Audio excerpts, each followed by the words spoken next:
আল্লাহ যাকে মাফ করতে চাইবেন তাকে একটা পর্দার আড়ালে নিয়ে যাবেন, জিজ্ঞেস করুন, এই বান্দা এইসব কাজ করছো?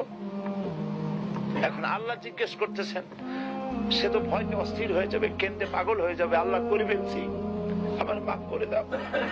আল্লাহ পাক তার জবানে সমস্ত পাপের কথা শুনে সে যখন অনুতপ্ত হয়ে কাঁদতে থাকবে, আল্লাহ বলবেন, যা মাফ করে দিলাম, জান্নাতে চলে যা। এইটা হচ্ছে হিসাবে ইয়াসির। আল্লাহুম্মা হাসিবনি হিসাবান ইয়াসিরা।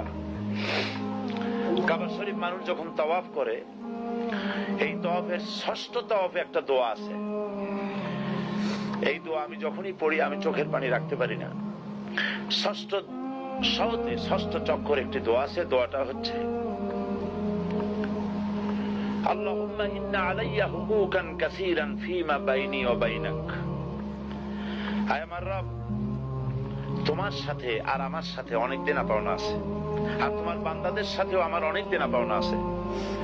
তা আমি তোমার বান্দাদের কাছে যে বিষয় ঋণী আছি, সেই ঋণ পরিশোধের জন্য তুমি আমাকে যোগ্যতা দাও, পরিশোধের তৌফিক দাও। আর আমার কাছে তোমার দেনা আছে, তা আমার কাছে তোমার যে দেনা আছে সব দেনা তুমি শোধ করে দিয়েছো।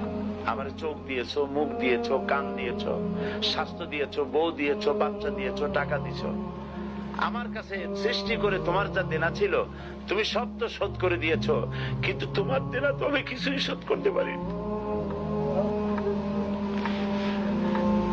তোমার দেনা আমার শোধ করার একটা পথ আছে মাবুদ, সেই পথটা হলো তুমি আমার মাফ করে দাও।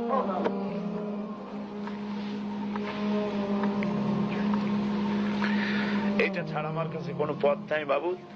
তুমি যদি কিয়ামতের দিন আমাকে প্রশ্ন করো যে যৌবন কাটাইছো কোন পথে, আমি তো জবাব দেওয়ার পথ রাখি নাই। আমি তো আমার যৌবনকে নষ্ট করে ফেলেছি।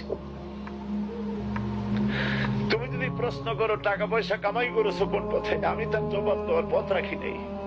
যদি প্রশ্ন করো কোন পথে খরচ করেছো, আমি সেটারও পথ রাখি নাই, নষ্ট করে ফেলেছি।